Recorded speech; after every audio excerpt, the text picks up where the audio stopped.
Allow me, as we start, like I said, I'm a faith-based scientist. Allow me to read from the Bible. Well, that's where my faith comes from. I'll read here 3 John chapter 1. We can talk about it. If you don't know where it is, we can talk about it later. 3 John chapter 1, verse 2. Beloved, I pray that you may prosper in all things and be in health, just as your soul prospers. I'll read it again. 3 John 1, verse 2.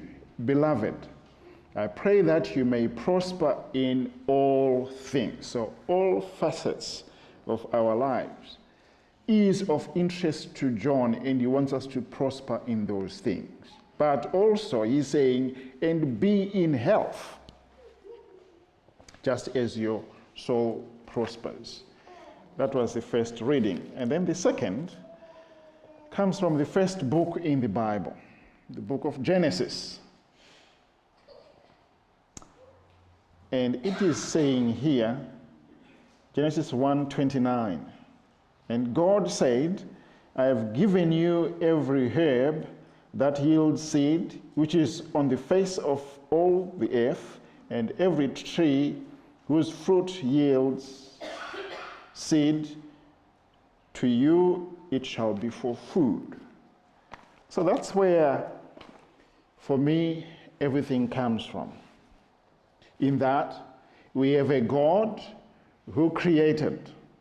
And that God did say, I am going to give my creation a diet. Should they follow this diet, the purpose of my creation will find fulfillment in their lives. So that's what got me, from a scientific perspective. Like I said, I have taken into consideration the work of other scientists.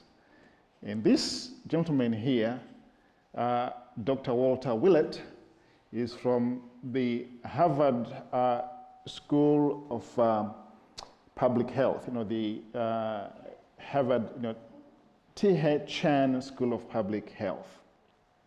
And this is what he says.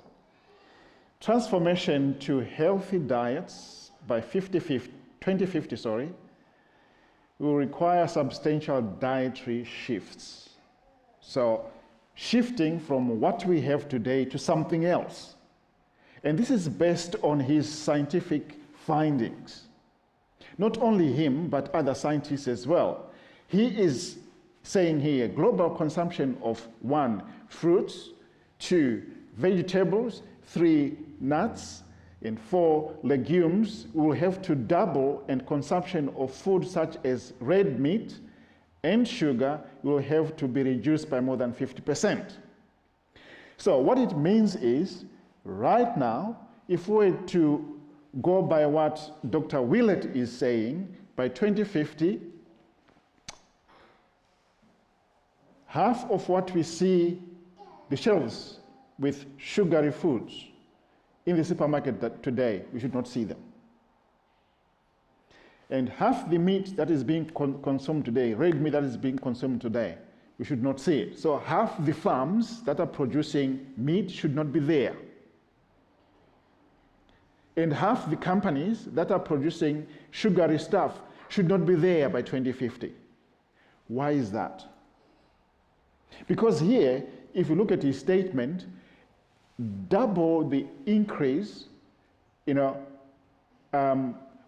need to increase our consumption of fruit, veggies, nuts, and legumes.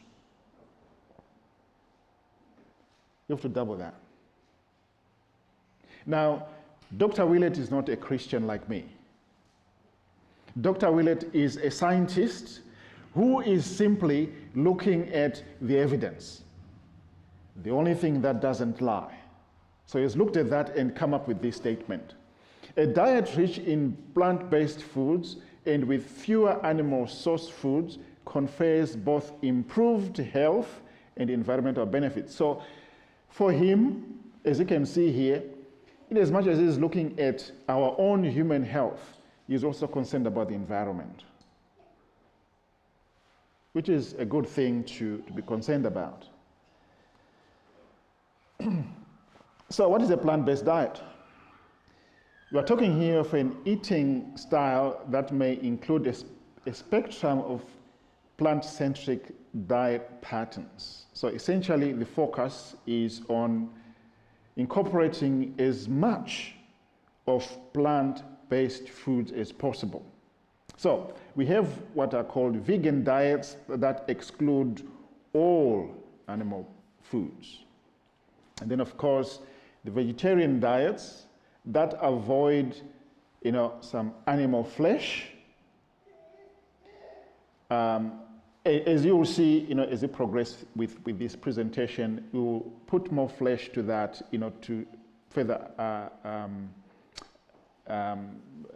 identify, what a vegetarian diet looks like. And then there's the semi-vegetarian or flexitarian.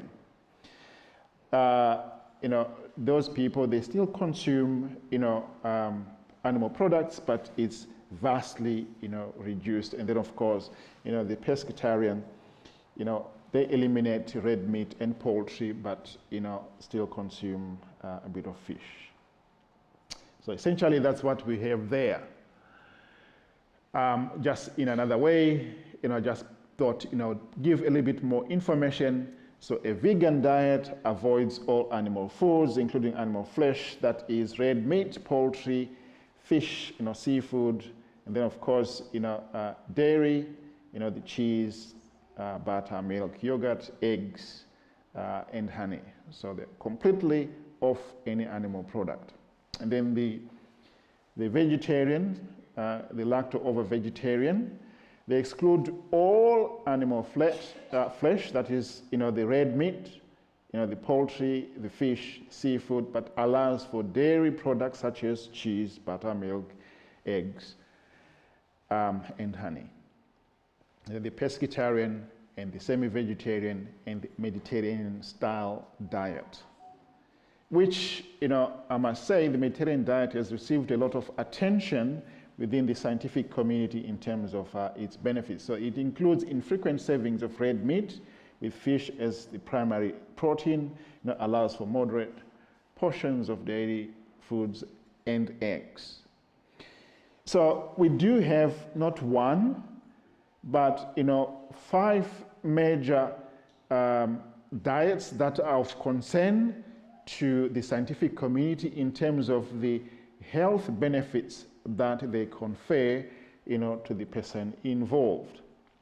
Now, what I have here is just a summary. I'm not too sure whether I can read it as much as I can, but this slide here is simply showing, some scientific studies that were done that sought to see if there is any connection between red meat and cancer. So is there a connection? Is there a risk? So these are just 11 studies from 2013, and the last one being in 2021. So the first one, so looking at breast cancer, red meat, so the objectives of the study, red meat and processed meat intake may be risk factors for breast cancer. So that was what they were looking at. If we look at red meat and processed meat intake, is it a risk factor for breast cancer? And then in the far end column there, what did they find? So the study finding in post-menopausal women, processed meat intake but not red meat may increase the risk of breast cancer. Now, this is based on their current findings. Back in 2018, a lot more has happened or is happening. As you will see, there are other ongoing studies that are still in process at the moment and haven't concluded. When they do conclude, they will have more information for us to be aware of. And then the second one looked at relationships between red and processed meat consumption and the risk of breast cancer, and their finding, red meat was associated with increased breast cancer risk, and so on and so forth. So all those studies, if you look at the findings, the outcomes, they all paint the same picture. They all paint the same picture.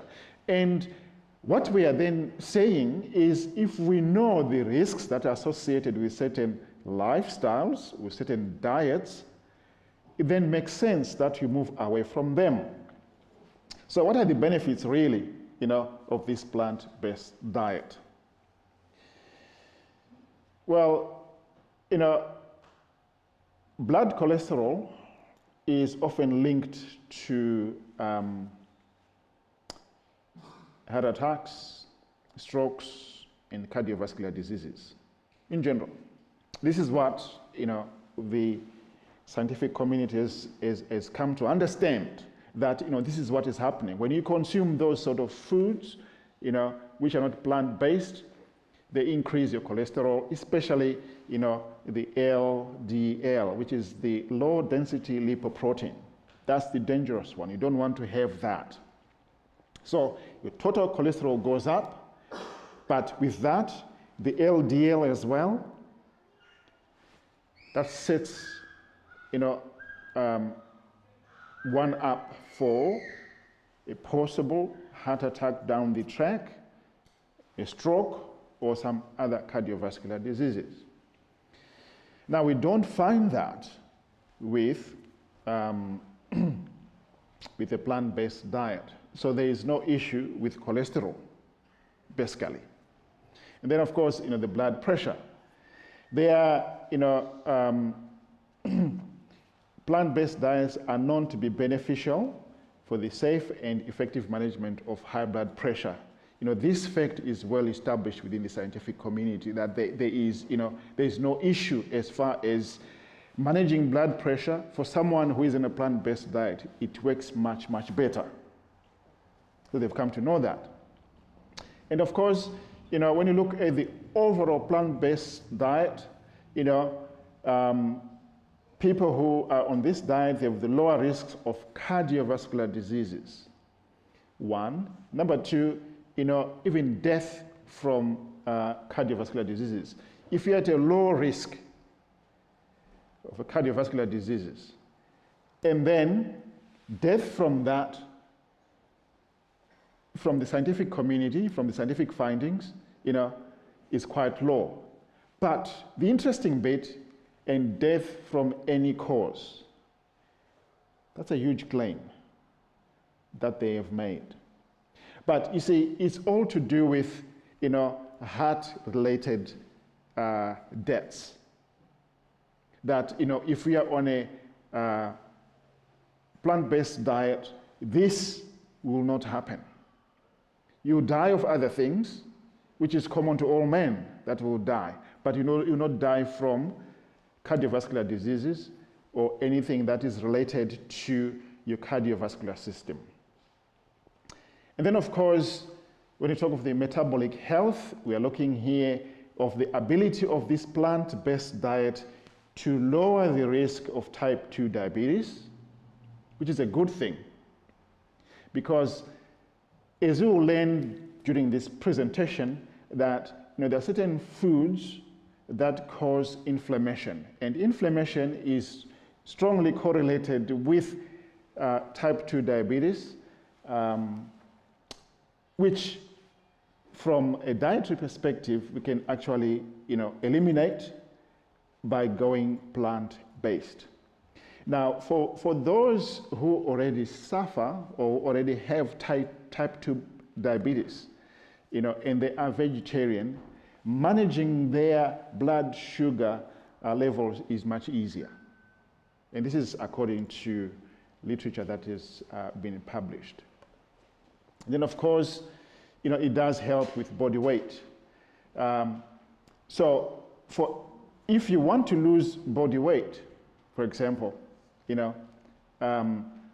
you need to increase the amount of food that you burn. Of course, there are other things that do affect weight, but for the purposes of this presentation, it will be limited to these issues, just looking at diet and diet alone. So if you want to lose weight, a plant-based diet does help in that regard, and also as far as the decrease of the waist circumference. And of course, we do have some bacteria in our gut, the gut microbiome. I'll talk more about it as we go along. It is important, to feed that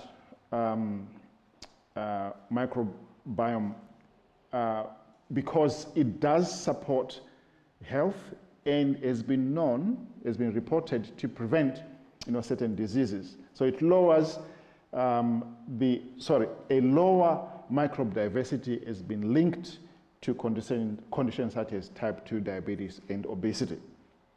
And of course, other findings do show the fact that a plant-based diet, as we have seen, with that previous slide, that there is some protection from cancer because they're not exposed to those sort of diets, and therefore there's no risk as far as that aspect is concerned.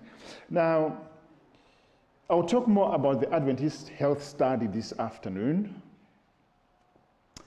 Adventist Health Study 1 and 2. This study compared 5 diets: vegan, vegetarian, pescatarian, semi-vegetarian, and non-vegetarian. And the findings: the more plant-based a person's diet was, the lower the risk of high cholesterol levels, diabetes, high blood pressure, metabolic syndrome.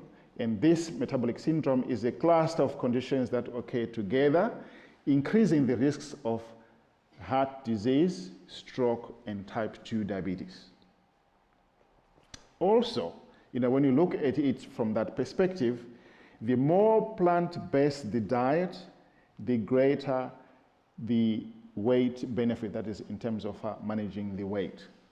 So it does help as far as that aspect is concerned on an ongoing, lifestyle basis. Other studies have been done.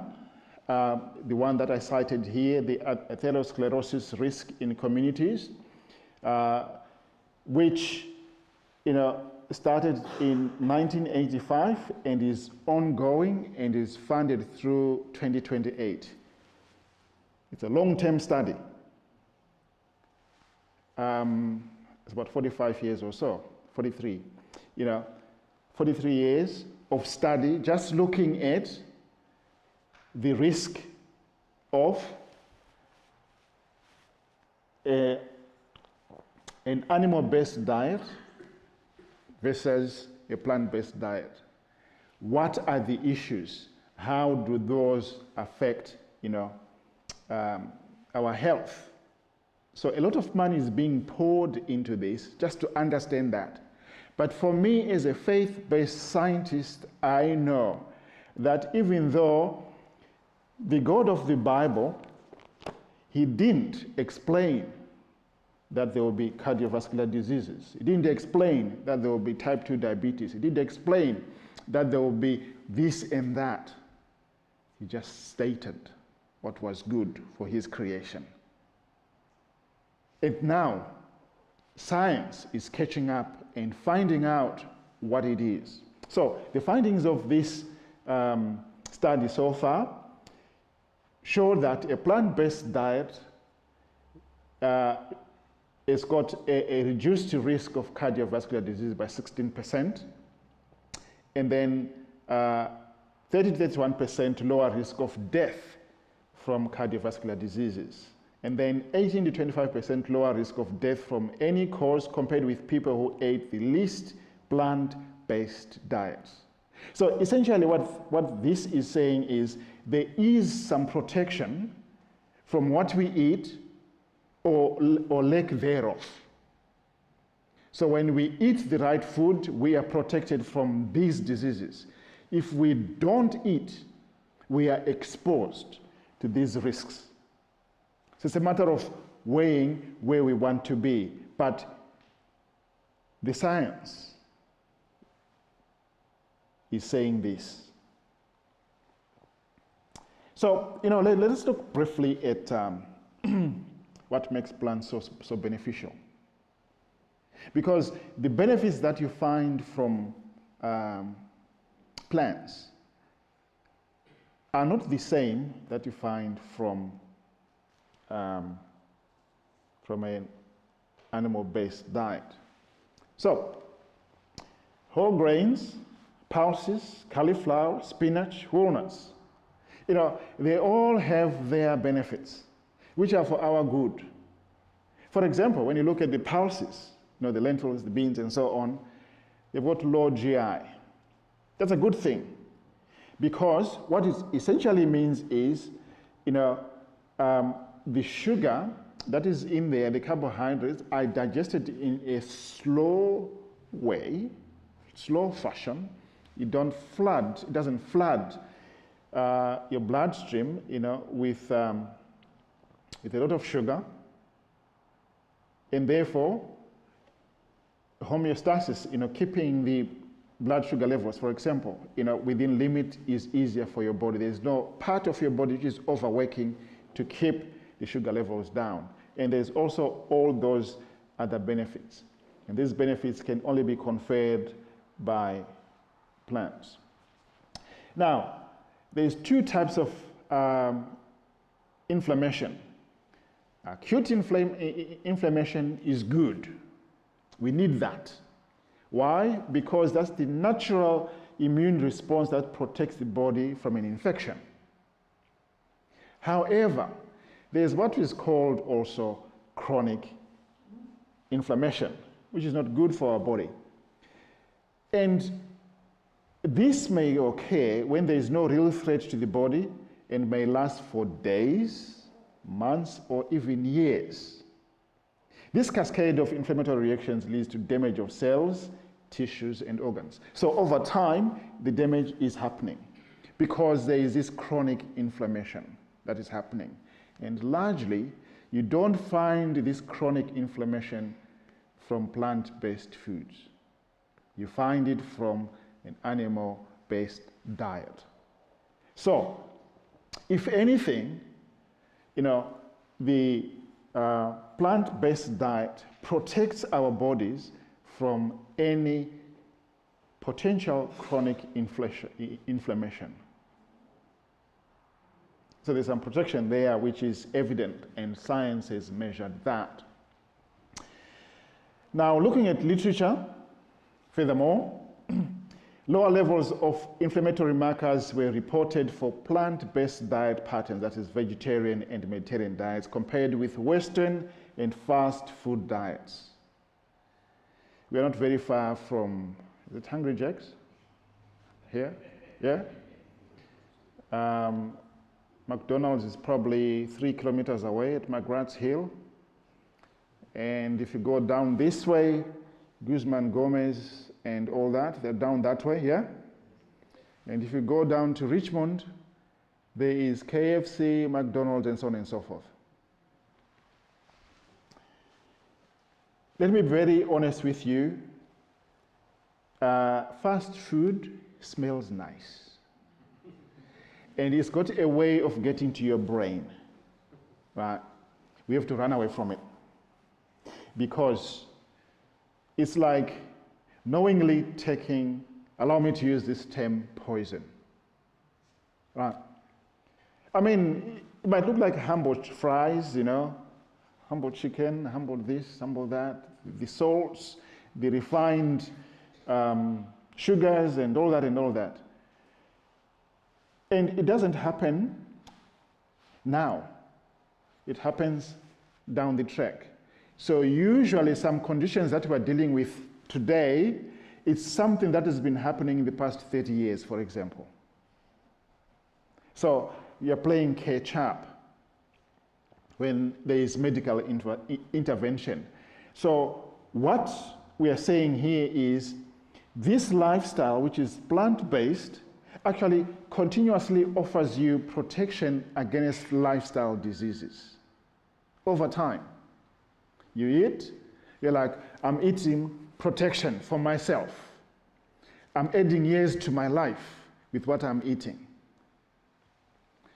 Which is also true for the other diet, the Western and fast food diet, because the more you consume it, the less years. For example, when you look at the Adventist study and other studies, they do confirm that between 10 and 12 years of quality life is obtained by those who are on a plant-based diet. Imagine that. Now, this is my thinking. 10 to 12 years, if you are my age, your grandchild can be born and you see them for 12 years. When in fact, if you were on an animal-based diet, you'll be able to see them. I mean, if you have had your grandson, granddaughter, whatever, nephew, niece, born, or in school today, you add 12 years to your life, where you could have seen them finishing high school, you're going to see them becoming a CEO, for example. Where you could have seen them, having their first boyfriend, for example. You're going to see them being a parent, having grandchild, niece, nephew, and so on and so forth. Couldn't you want that? An extra 12 years by simply consuming the right diet. So, chronic inflammation is an underlying factor in several diseases, diabetes and heart diseases. And, it's well documented. So, plant-based diet is a powerful tool in reducing chronic inflammation, and therefore, preventing diseases. And like I say, these diets, they do suppress or promote,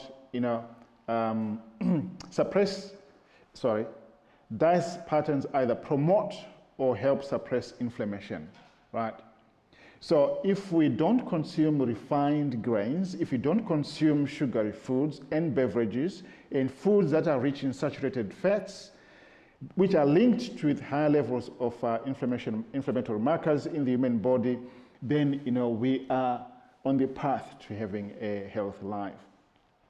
So, dietary patterns that are rich in whole, minimally processed plant foods are linked with lower levels of inflammation. Now, I intentionally put there minimally processed plant foods. So essentially what I'm saying is, there could be plant foods, but they are refined. They're not good for you. So whole grains, minimally processed, are even better. So pro-inflammatory diets increase the cardiovascular disease risk by 32% and death from cancer by 28%. So the bottom line for me, and the information that I'm bringing before you, is that overall, the health benefits of a plant-based diet results in the reduction of inflammation. And that's something that we need to grapple with all the time. Because sometimes, the inflammation comes from stressful situations, for example, and so on.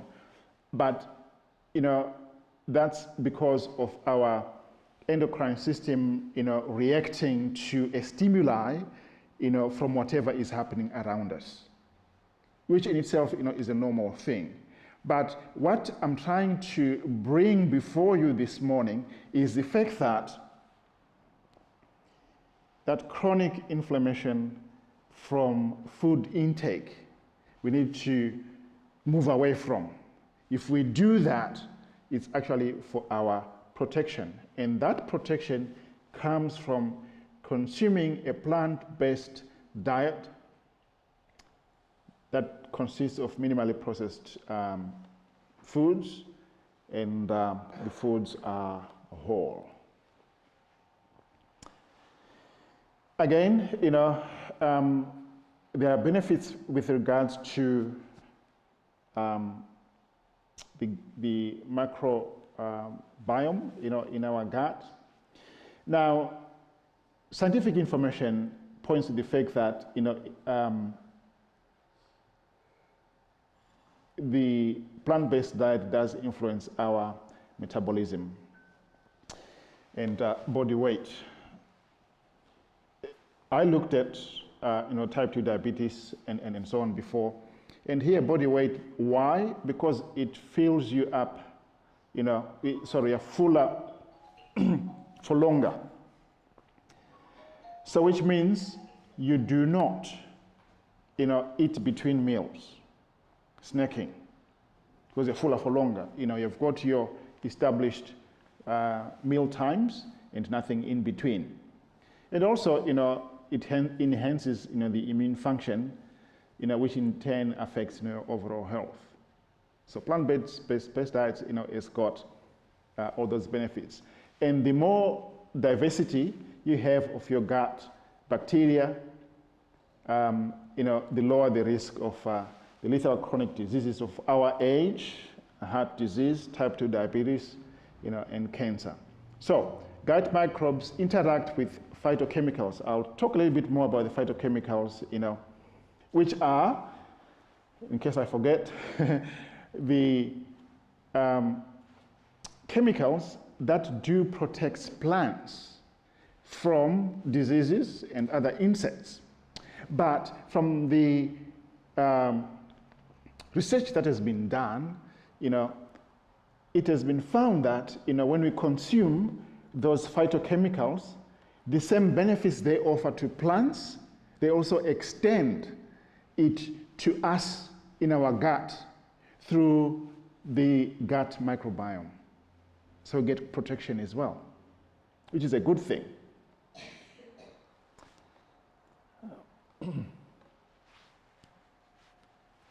The world of plant foods, from avocados to zucchinis, includes an array of nutrients that promote vibrant health. They fall under the following categories. If we look at what we have in front of us, all the good stuff, and if you look at the colors, they tell a story. Those colors, those are the protections that they actually have, they offer to us, when we consume all that. So once again, 7 grams or half a cup, of pulses, beans, lentils, and dried peas, they offer that much protein. And then soy, tofu, tempeh, soy nuts, and soy milk, 5 to 20 grams per serve, of protein, which is good. Nuts, seeds, and peanuts, 98 grams per serve, which is about 1 ounce, I think. That's 28 grams. So 9 grams, so not 98, it's 9 grams. So that's a lot of protein that we're just getting, from those nuts, and seeds and peanuts, for those who are not allergic to peanuts. So essentially, consume a variety of plant foods over the course of the day to meet your protein needs. So you can actually, from this plant-based diet, just looking at protein and incorporating all these into your diet, you can meet your daily protein needs, even the needs of growing children, the adolescents, and also women of childbearing age, if that's the situation.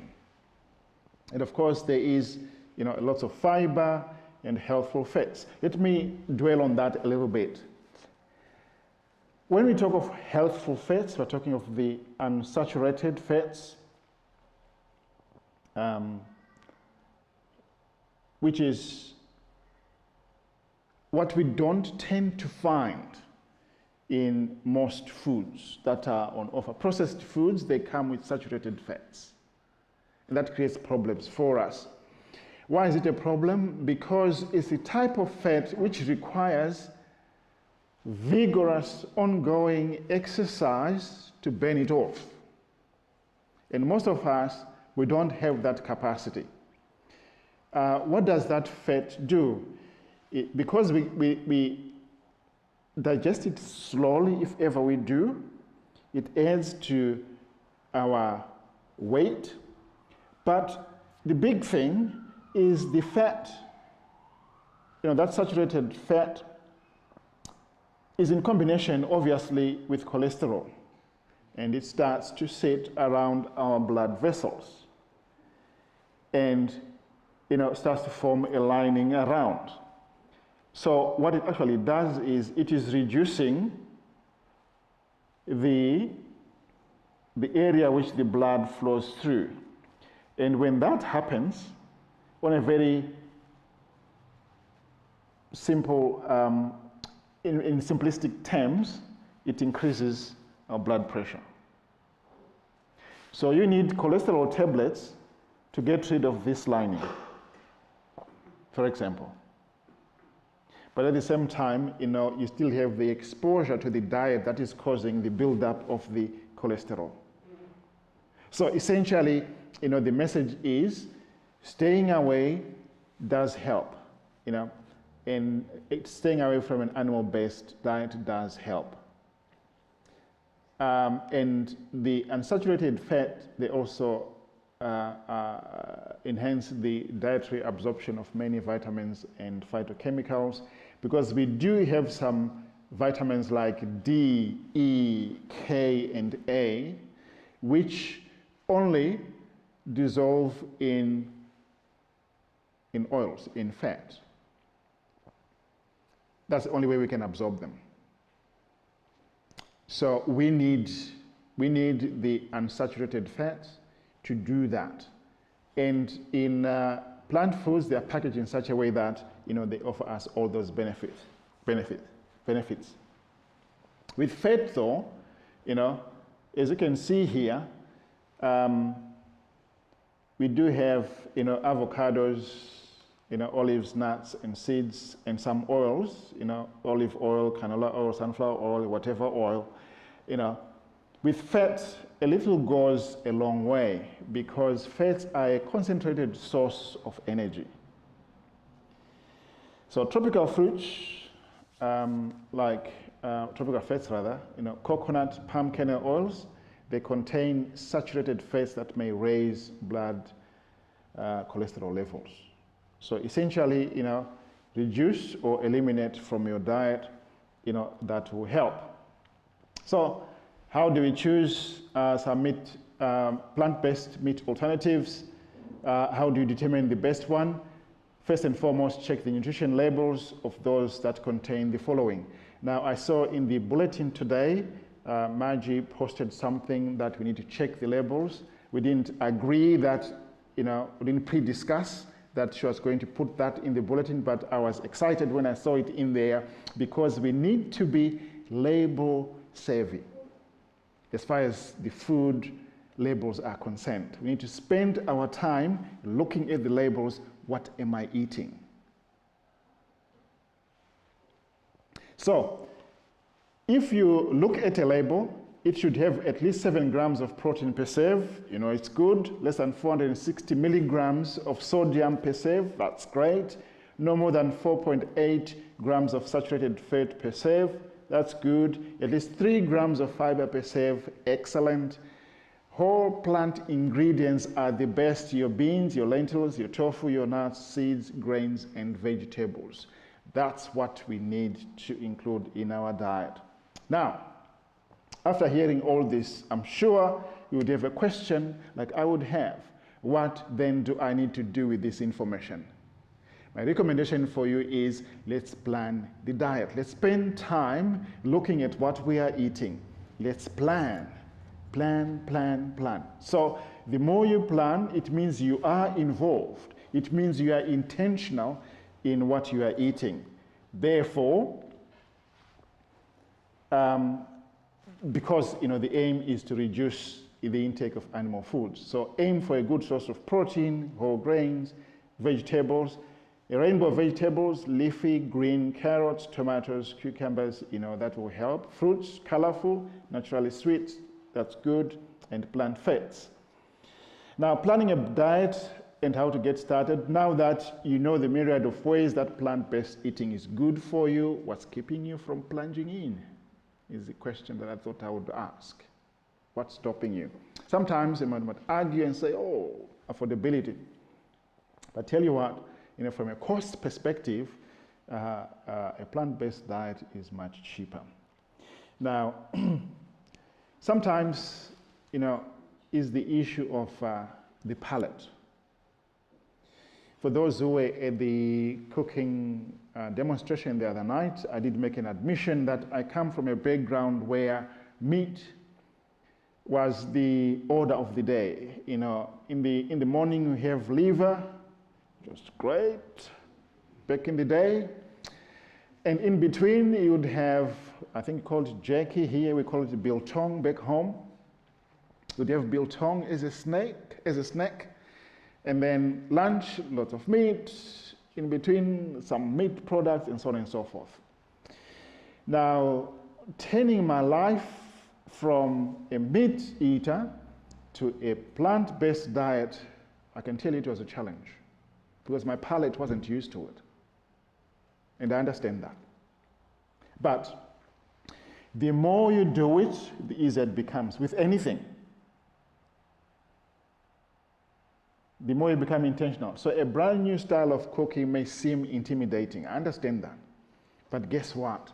Today, when I finish in a few minutes, we are going out those doors into the hall, and all the food that is down there is plant-based. Isn't that good? Now, when you get there, the ladies here, I know they cook good food. Just rock up to any lady. What's this? I want to know. And go home and do it. Cook your own. So that next time, when you have a program like this, you can bring a dish and say, hey, I went home, I did it. This is my dish. You could actually come up with a dish that none of us have ever tasted before because you're adventurous. So what I'm saying is be creative. As you move forward, you've heard the information, be creative. Knowledge. Knowledge is very important. But not only knowledge, but also support. Now, you might have a friend, you might have an uncle, an auntie, a niece, a son who is somewhere, your daughter, whatever, your neighbor, your good friend. Go to them and say, I have decided to go plant-based as far as my diet is concerned, but I need your support. You need an accountability partner to help you. Now, when you go to the supermarket, look at what is available, from this other aisle, which you were keeping away from all this time because you didn't know. But now that you know, go and check it out. What's actually in this aisle? Spend time, looking at that. Local restaurants, in a community that offer many plant-based choices. Do that. I remember back in 2005, I went on a trip to Spain. And I did declare when I made my booking that I'm vegetarian. So on the 8-hour flight from Sydney to Singapore, they gave me salad. And I was like, oh, okay, all right, maybe it was just an appetizer, I'll get more. And then a 16-hour flight from Singapore to Charles de Gaulle, in France, more salad. Just salad. I was like, yeah, salad is good, but it's not filling. I'm like, that's what I paid for. Salad. I could just, it's cheap stuff. I'm on a plane. So anyway, I go to the other side. I'm like, I'm hungry. I am hungry. I could eat a whole paddock. But things have changed now. I could have been easily discouraged and said, look, I cannot live on salad alone. I need something else. But I stuck with it. When I got to Madrid, at the airport there was more varieties, so beans, so lentils. I'm like, yeah, this is like chickpeas, it was good. So I ate, and my hunger, left me, and I was very happy. So sometimes what happens is you might get discouraged. Don't get discouraged because of what is happening. Push on, you'll get there. Okay, so how do we do it? Make a personal goal, so establish a personal eating goal yourself. What do you want? How healthy do you want to be? So take time to plan that. Prepare your pantry. I know a friend, when he first heard this message, he said, Ted, you know what I'm going to do? I've got lots of meat in my freezer. I'm going to eat that first. And when I'm finished, then I will come and do what you've told me to do. Now, now is the time to do it. Just start. Stock a variety of key shelf-stable plant-based foods, whole grains, pulses, and nuts. Good for you. Shop well. Combine shelf-stable pantry ingredients with fresh plant foods, emphasizing seasonal offerings. And get to cooking. But I won't say that to you today, because now what we need to do is to get to eating. Yeah. Let's get to eating. So, as a faith-based scientist, there's one thing that I also do before I eat. I say grace. So to conclude this session, if you're okay with that, I'll say grace, and we'll have music, playing as we all file out and file down to the hall for a sumptuous plant-based lunch. Please don't go away. Shall we pray? Okay. Father in heaven, we are so grateful that you created each one of us, and we have a plan for our lives.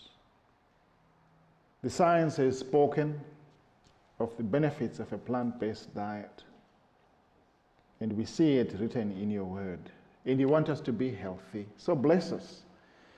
Lord, as we leave this place to go and partake of the food that has been prepared, we ask, Lord, for the blessing on the food and on us too, and the hands that have prepared it. For we ask all this in Jesus' name. Amen.